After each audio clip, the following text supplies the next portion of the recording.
오늘 이 새벽에 하나님께서 우리에게 주신 말씀은 에스더 말씀입니다. 에스더 1장부터 5장까지의 말씀 가운데 에스더 4장 16절입니다.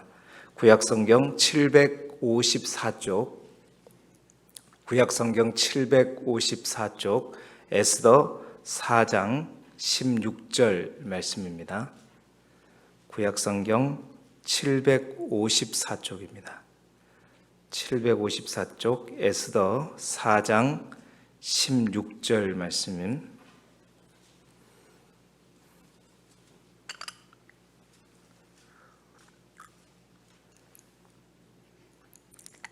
에스더 4장 16절 말씀을 우리 함께 한 목소리로 읽겠습니다. 구약성경 754쪽 시작. 당신은 가서 수산에 있는 유다인을 다 모으고 나를 위하여 금식하되 밤낮 3일을 먹지도 말고 마시지도 마소서. 나도 나의 시녀와 더불어 이렇게 금식한 후에 규례를 어기고 왕에게 나아가리니 죽으면 죽으리이다 하니라. 아멘. 오늘은 에스더 1장부터 5장까지의 말씀을 가지고 유다 민족의 위기, 교재에 있는 제목대로 유다 민족의 위기라는 제목으로 말씀의 은혜를 함께 나누도록 하겠습니다. 우리 교재에 나와 있는 포인트를 함께 읽어 보도록 하겠습니다. 222쪽에 나와 있는 포인트를 함께 읽도록 하겠습니다. 시작. 유다 민족이 멸절될 급박한 위기 앞에서 왕후 에스더는 하나님을 신뢰함으로 지혜롭게 민족 구원의 계획을 세우고 실행합니다. 아멘. 역사선으로 성경을 보고 있습니다. 어제 우리가 에스라 이제 5장 6장을 보았습니다. 에스라 5장 6장의 마지막은 이제 제2의 성전 스룹바벨 성전이 완전히 이제 완공되는 것을 우리가 살펴보았죠. 이제 5장 6장 에스라 5장 6장이 끝나고 7장에 이제 넘어가게 되면 바벨론 2차 포로 귀환의 이제 내용의 역사가 소개됩니다. 그러니까 이제 2차 포로가 돌아올 때는 스룹바벨 성전이 완공된 58년이 지난 다음에 돌아오거든요. 그리고 그래서 그 사이에 그러니까 성전이 완공되고 2차 포로가 돌아오는 그 사이가 58년 동안의 빈 공간에가 이제 그 사이의 이야기가 성경에 또 기록된 데가 있어요. 거기가 어디냐면 바로 에스더 이야기입니다. 성전이 완공됐을 때가 다리오 왕 때거든요. 그 다리오 왕이 바로 이 페르시아 바사의 세 번째 왕이고 이제 2차 포로로 돌아올 때 왕이 아닥사스다 왕이다 그래가지고 바로 페르시아 다섯 번째 왕이에요. 그러면 이 중간의 사이에는 58년 동안의 그 기간 사이에 왕이었던 이제 사람이 누구였냐면 우리가 잘 아는 에스더 왕후의 남편이었던 아하수에로 왕입니다. 이제 세계 역사 가운데는 크레스크세스라고 하는 이제 왕인데 그 아하수에로 왕이 바사 제국의 네 번째 왕이거든요. 그래서 이제 7장 에스라 7장으로 넘어가기 전에 우리가 에스더를 함께 보고 넘어가게 되는 겁니다. 그래서 에스더는 총 이제 10장까지 되어 있는데 오늘 1장부터 5장까지의 내용을 함께 보게 되겠는데요. 1차 포로 때 바벨론에서 이스라엘 백성들이 약 5만 명이 돌아왔어요. 그러나 이제 2차 포로가 오기 전까지 포로로 이제 이스라엘 백성들이 오기 전까지 그래서 많은 이스라엘 사람들이 아직도 바벨론 땅에 있었죠. 그 중에 이제 바사의 수도가 어디였냐면 다리오 왕 때 이제 그 아하수에로 왕 아버지죠. 그 전에 있던 우리 성전을 재건했을 때 그 다리오 왕 때 수사라고 하는 그 도시를 이제 이 다리오 왕이 점령한 이후에 바사의 수도로 삼았습니다. 그 수산에 보면 유대인들이 많이 살았거든요. 근데 그 수산에 거하던 이스라엘 자손들 또 그 속에는 아말렉 자손의 후손들이 있었어요. 그 아말렉 자손의 후손이 누구였냐면 바로 하만이었는데, 이 하만과 아말렉 자손과 이스라엘 자손들과의 보이지 않는 갈등이 있었습니다. 그게 뭐냐면 여러분 기억하시는지 모르겠지만 사무엘상 15장에 보게 되면 사울 왕이 아말렉과의 전투 속에서 아말렉을 완전히 다 무찔러 버리죠. 그때 하나님께서 사무엘을 통해서 아말렉 진멸을 할 때 내렸던 명령이 하나도 남기지 말고 싹 다 쓸어버려라 그랬는데, 사울 왕이 자기에게 이제 다 완전히 그 일 하나님의 명령을 수행하지 않고 자기가 보기에 이제 남길 것들을 남기면서 하나님이 사울을 왕으로 세웠던 것을 후회하게 되는 그런 본문이 있는데, 그때 이제 사울 족속과 이제 아말렉 족속은 원수지간이 되는 거죠. 이 하만이 바로 이 아말렉 후손의 대표가 되는 것이고, 이제 성경에 나오는 에스더에 나오는 모르드게가 베냐민 지파거든요. 다시 말해서 사울의 후손이 되는 겁니다.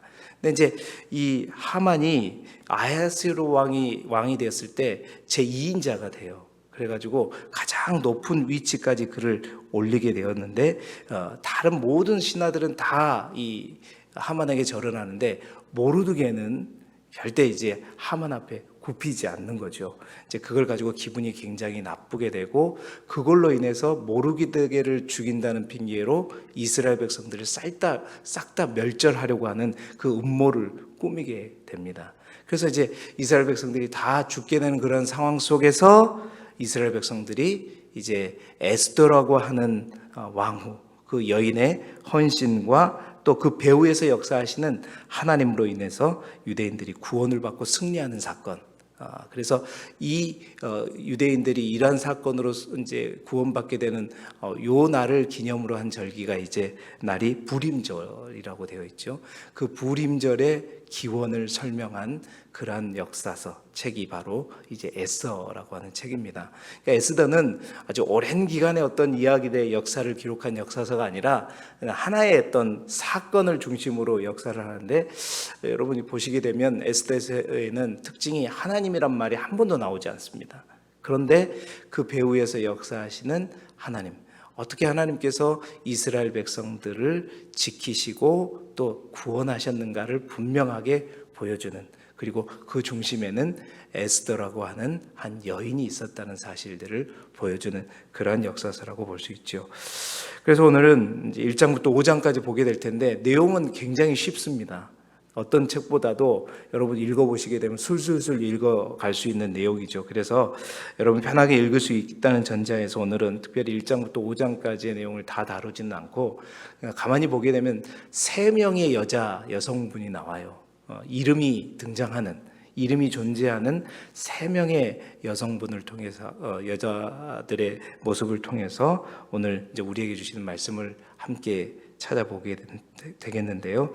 특별히 돕는 배필로서 너무나도 중요한 여성들 위한 어떤 메시지일 뿐만 아니라 그런 의미죠. 가장 사랑하는 사람 곁에 있는 우리, 다시 말해서 우리의 가정의 남편으로, 아내로, 또한 사랑하는 친구의 가장 곁에 있는 자로서 우리가 어떠한 모습, 어떠한 도움을 줄 수 있는 그런 동역자가 되어야 되겠는가, 꼭 여성이 아니더라도 우리에게 주는 메시지가 오늘 있는 것 같습니다. 그래서 3명의 여성을 통해서 주시는 하나님의 말씀을 함께 나누겠는데요. 첫 번째는 와스디입니다. 와스디를 통해서 오늘 우리가 도전받는 메시지는 부끄러움을 개의치 않아야 된다라는 겁니다. 와스디는 에스더가 왕후가 되기 이전에 아하수에로 왕의 왕비였습니다.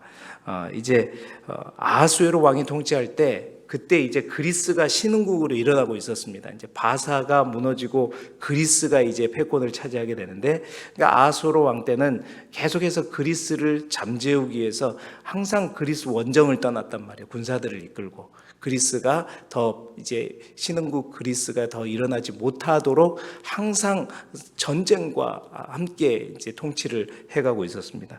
그러다 보니까 이 아하수에로 왕은 6개월 동안 잔치를 크게 열어요. 이유는 뭐냐면 그 전쟁에 함께할 참모들과 함께 식사를 하면서 그들을 위로하고 격려하고 또 작전 계획, 전쟁 계획도 짜고 이러기 위해서 6개월 동안 이제 잔치를 열게 되죠.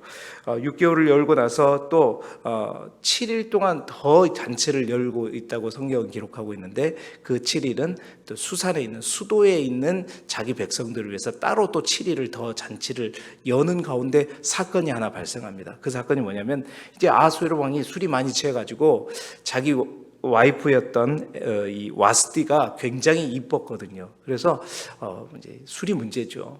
자기 와이프를 불러다가 신하들하고 이제 이렇게 술 먹는 데서 와이프가 한번 이제 보여주고 싶고 뭔가 자랑하고 싶은 이런 마음이 들어가지고 그 왕후 보고 와서 같이 좀 이 자리에 참석해라 그랬는데, 와스디가 어떻게 했을까요?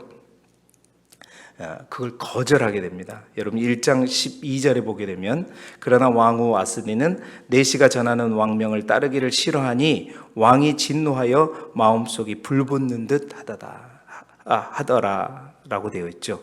그러니까 왕명을 왜 거절했는지 정확한 이유는 나와 있지 않지만, 그 당시 법에도 보면 왕이 신하들과 이제 술을 먹는 그 술자리에 왕후가 오는 법도는 없었어요. 그런데 이제 아하수에로가 이제 기분이 확 붕 떠가지고 이제 와스디에게 그걸 요구를 했는데, 이 와스디가 어떻게 해요?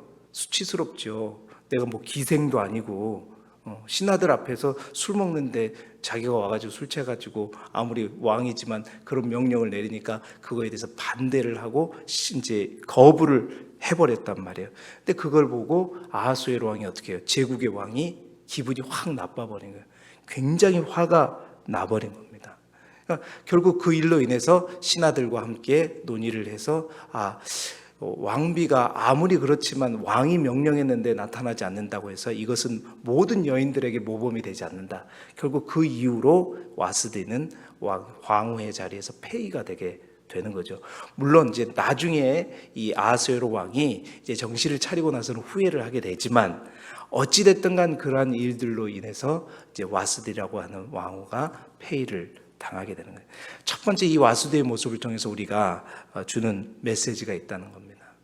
그러니까 와스디는 왕후입니다. 한 나라의 국모이지요. 사실은 와스디가 싫었던 것은 수치심이었어요. 그러니까 자기 자존심이 이제 상처를 받는 것을 싫어했던 거죠. 정말 와스디가 지혜로운 사람이었다면, 그렇죠. 물론 왕이 술이 취한 그 상태에 있었지만 당장 그때에 자기가 좀 수치스럽더라도 부끄럽더라도 모멸감을 느끼더라도 지혜로운 여성이라면 그 당시에는 또 왕의 자리가 있잖아요. 순종해주고 나서 어떻게 해요? 그 이후에 이 부분에 대해서 잘못됐다고 말할 수 있으면 좋았을 텐데, 즉각적으로 왕의 명령 앞에, 모든 신하 앞에서, 물론 법도는 아니었지만 그 왕의 명령을 거부하면서 그는 가진 모든 것을 다 잃어버리게 되었다는 것입니다. 이런 모습 속에서 우리가 한 가지 볼 수 있는 게 그렇습니다. 사실 어느 날 눈 떠보니 하루아침에 영광스럽게 된 사람은 아무도 없습니다. 사실은 영광스러운 자리에 올라가기 위해서는 모두가 다 때로는 수치심과 자존심이 상하는 것, 이런 것들을 다 견딜 때 그 영광스러운 자리에 또 앉을 수 있고, 또 그러한 것들 우리가 어떤 자리에 올라갈 수 있는 거죠. 여러분들도 신앙생활 하다 보면 사실 목회자도 그런 경우가 많이 있습니다. 정말 어떻게 보면 자존심 상하고 또 모멸감을 느낄 때가 참으로 많아요. 그러니까 여러분들도 아마 많이 아실 거예요. 여러분 저뿐만 아닙니다. 같이 사역하면서 장로님들도 그럴 수 있고 또 그렇잖아요. 또한 제가 젊고 여러분은 연세가 많고 나이가 많다 보면 의도하지 않더라도 또 여러분들도 그런 어떤 자존심 상할 때가 분명히 있어요.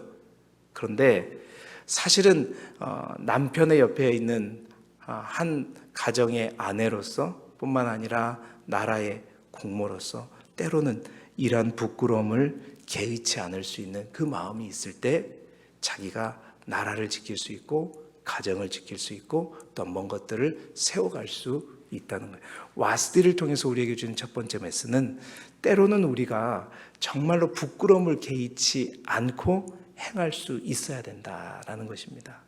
두 번째로는 에스더입니다. 에스더는 뭐냐면 에스더를 통해서 우리에게 주시는 메시지는 십자가를 질 수 있어야 된다는 거죠. 가장 사랑하는 사람을 위해서 또 남편을 위해서 아내를 위해서 때로는 우리가 져야 할 십자가가 있다면 그 십자가를 참고 질 수 있는 그 용기와 믿음의 담대함이 있어야 된다는 겁니다.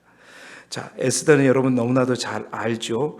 이 와스디가 폐위되고 난 다음에 아하수에로 왕 7년째 이제 많은 경쟁률 속에서 이제 이 왕후를 뽑게 되는데 에스더가 뽑혔어요. 사실 에스더가 뽑힌 이유는 정치적인 색깔이 없었다고도 볼 수 있죠. 왜냐하면 에스더는 고아였습니다. 유대인이라는 신분을 사실은 이제 밝히지는 않았지만 어떤 정치적 세력 갖고도 결탁되지 않고도 또 에스더는 굉장히 예뻤었던 거예요. 그러면서 이제 왕후로 발탁되게 되는데 그 당시 아까 말씀드렸지만 하만의 지위가 바로 아하수에로 왕 다음으로 굉장히 높은 자리에 있었는데 왕의 모든 신하들 3장 1절 2절을 보게 되면 모두가 왕의 명령대로 하만에게 꿇어 절하는데 모르드게 바로 이 에스더의 사촌 오빠죠. 그만 이제 절하지 않는 거예요. 이걸 이유로 이스라엘 모르드게와 함께 이스라엘 백성들을 다 멸절하려는 그 계획이 이제 드러나게 되었던 거죠. 이런 어떤 상황에 처하게 되자 모르드게는 이제 어쩔 수 없이 이제 에스더에게 가서 에스더에게 청을 하게 됩니다. 당신이 가서 아하수의 왕에게 왕후지 않느냐? 그럼 이라는 우리 민족을 말살하려고 하는 이란 일들에 대해서 얘기를 하고 이 우리 민족을 구원해 달라. 구원하는 역할을 네가 좀 감당해야 되지 않겠느냐 말했지요. 4장 11절에 보니까 에스더는 이 말을 듣고 그러고 싶더라도 왕의 부름을 받지 않고 왕의 규를 우리가 받지 않고 우리가 왕에게 갔다가는 법도상 어떻게 해요? 이제 살인하고 음모 이제 왕을 죽이려는 어떤 의도가 드러나기 때문에 즉각적으로 왕에게 죽임을 당할 수밖에 없다. 그러니까 어떻게 왕이 부르지 않는데 내가 갈 수 있겠느냐 그러면서 이제 회피하려고 했는데 우리가 너무나도 잘 아는 4장 14절에 이때 내가 만일 잠잠하면 말이 없으면 유다인들은 다른 데로 말미암아 노임과 구원을 받으려니와 네가 왕후의 자리에 오르게 된 것 너같이 부족하고 정말 유대인인 네가 왕후의 자리에 오른 그 이유가 바로 이때 이것을 위함이 아님이냐라는 권면의 말을 듣고 그는 자기 마음속에서 또 하나님 앞에 나름 기도이겠죠. 기도하면서 이거는 내가 져야 할 십자가구나 라는 그 마음을 가지고 우리가 잘 아는 오늘 읽었던 4장 16절에 자신도 금식하고 이스라엘 모든 백성들에게 금식을 요청한 후에 왕 앞에 가서 어떻게 죽음을 각오하고 죽으면 죽으리이다 하면서 나아가서 이제 나가게 되는 겁니다. 왕이 부르지도 않았는데 금식하고 나아가게 되는 거죠. 여러분 와스디의 모습과는 굉장히 다른 이 모습 자신이 져야 할 십자가 물론 지기가 어린 십자가이죠. 그냥 가면 죽을 수밖에 없는 그 상황이었지만 에스더는 어제도 말씀드렸던 것처럼 믿음의 담대함을 가지고 어떻게 해요? 왕 앞에 나아갔습니다. 여러분 마태복음 16장 25절 누구든지 제 목숨을 구원하고자 하면 잃을 것이요 나를 위하여 제 목숨을 잃으면 어떻게 하겠다 그랬죠? 찾으리라 말씀하셨습니다. 뿐만 아니라 히브리서 12장 2절의 말씀 우리가 잘 아는 말씀이 있죠. 믿음의 주요 온전케 하신 예수를 바라보자. 그는 그 앞에 있는 기쁨을 위하여. 그러니까 예수 그리스도가 우리가 예수 그리스도를 바라보아야 되는 것. 왜냐? 예수 그리스도는 자신의 앞에 있는 기쁨을 위하여 십자가를 참았다는 거죠. 아까 우리가 와스디를 통해서 배운 거. 십자가를 참으사 부끄러움을 개의치 않았다. 와스디를 통해서 우리가 부끄러움을 개의치 않으시고 또한 예수님은 십자가를 참았다는 거죠. 오늘 에스더의 모습을 통해서 예수님이 하셨던 그 두 번째 모습을 보게 되는 거예요. 십자가를 참 내가 져야 할 십자가. 예수님만이 질 수 있는 십자가. 예수님은 그 십자가를 정말 무거운 십자가이고 죽을 수밖에 없는 그 십자가이지만 예수님은 그 십자가를 졌던 것처럼 이 에스더의 그 모습 속에서 바로 우리가 예수 그리스도의 모습을 볼 수 있는 거죠. 에스더는 바로 그 십자가를 참고 죽으면 죽으리라 하고 나아갔기에 결국 어떻게 해요? 하나님 보좌 우편에 앉게 되었던 겁니다. 영광은 그냥 오는 게 아니에요. 기쁨은 그냥 오는 게 아니라 믿음의 담대함을 가지고 나아갈 때 오는 것이다. 그 믿음을 가지고 나아가자 하나님께서 배후에 어제도 나누었지만 일하시는 거예요. 보세요. 죽으리라는 가록으로 나갔어요. 이 금식을 하고 나갔는데 이제 왕의 안뜰에서 이게 이제 에스더가 가려고 쫙 보이는데 그때 아하수에로 왕이 보니까 에스더가 저 먼 발치에 있는데 어떻게 해요? 금식하고 온 에스더가 너무 예뻐 보이는 거예요. 그 당시에는 아직 왕이 30일 동안 왕후에게 침소에 들지 않았을 때입니다. 다른 후궁에게 갔든지 안 갔든지 그랬죠. 그러니까 사랑이 애정이 좀 식었을 때였죠. 근데 너무 예뻐 보이는 거예요. 그래서 빨리 와라. 그래서 너무 예뻐가지고 그 에스더 왕후를 보면서 내가 너를 위해서 뭘 원하냐? 나라의 절반이라도 다 주겠다. 이렇게 얘기를 하면서 잔치를 초대하면서 결국 30일 동안 보지 않았던 그 사랑도 어떻게 돼요? 회복되고 결국 하만 원수도 내일 보게 되겠지만 처단하게 되고 그러면서 민족도 구원하게 되고 또한 사촌 오빠인 모르드게가 이제 하만의 자리 제국의 2인자 자리까지 오르게 되고 여러분 그리고 나서 이제 에스라와 느헤미야가 아닥사스다 왕 때 높은 관직에 오를 수 있었던 이유가 뭐냐면 이러한 에스더와 모르드게의 영향력으로 인해서 유대인에 대한 거부감이 없었기 때문이었고 그것으로 인해서 2차 포로가 또한 귀환할 수 있었던 겁니다. 여러분 한 여인의 신앙의 결단과 믿음의 담대함 내가 져야 할 십자가를 거부하지 않고 그 십자가를 참고 주님처럼 예수님처럼 담담히 걸어갈 때 하나님께서 배후에서 일하시고 하나님께서 민족과 모든 것을 새롭게 일으켜 주셨다. 여러분 우리의 가정 속에서 남편으로 아내로 또 우리 가족의 또 아버지로 어머니로 우리가 혹 지어야 할 십자가가 있다면 당연히 지시겠죠. 하나 여러분의 몸된 교회 가운데서도 내가 져야 할 십자가가 있다면 그 십자가를 믿음의 담대함으로 지어질 때 하나님의 나라는 확장되고 또 구원과 영광과 기쁨은 오게 된다는 거예요. 두 번째 에스더를 통해서 우리가 그것을 알 수 있다는 겁니다. 마지막 세 번째 우리가 주목할 또 한 명의 여인이 누구냐면 세레스라고 하는 여인입니다. 와스디와 에스더는 많이 알지만 우리가 세레스는 잘 모르죠. 5장 14절에 보면 세레스가 누구냐면 바로 하만 모르드게와 또 이스라엘 백성을 이제 다 함께 죽이려고 했던 하만의 아내가 누구냐면 세레스입니다. 이제 세레스는 하만이 모르드게를 죽인다는 핑계로 모든 이제 유대인들을 다 죽이려는 음모를 들었어요. 그 음모를 들었을 때 5장 14절에 세레스와 함께 그의 아내와 함께 하만의 친구들이 뭐라고 얘기하냐면 여러분 5장 14절에 보세요. 그의 아내 세레스와 모든 친구들이 높이가 50규빗 되는 나무를 세우고 내일 왕에게 모르드게를 그 나무에 매달기를 구하고 왕과 함께 즐거이 잔치에 가소서. 세레스가 조언을 하는 거예요. 그러니까 분명히 이 모르드게가 이 하만이 모르드게를 죽이는 것은 잘못된 행동이죠. 뒤집어 씌워가지고 이스라엘 백성까지 죽인다는 건 말도 안 되는 행동이잖아요.